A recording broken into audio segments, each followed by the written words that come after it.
Himas-arrest ngayon ang rank 3 most wanted person matapos maaresto sa ikinasang manhunt operation ng mga tauhan ng Manila Police District dahil sa kaso nitong rape. Nakasubaybay dyan si Patrolwoman Juvie Jane C. Dahil sa patuloy na manhunt operation ng Manila Police District, isang 18 anyos na lalaki na tinaguri ang rank 3 most wanted person sa talaan ng distrito ang nadakip kamakailan.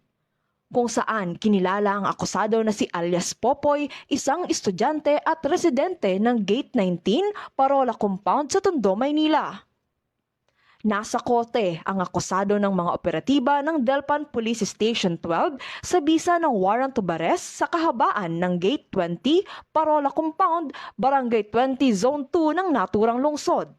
Isinilbi kay alias Popoy ang warrant of arrest na inisyu ng RTC Branch 43, Manila City na may petsang February 24, 2024 para sa kasong rape na walang kaukulang piyansa. Kasalukuyang nakadetine ang binatilyo sa nabanggit na presinto upang kaharapin ang nabanggit na kaso.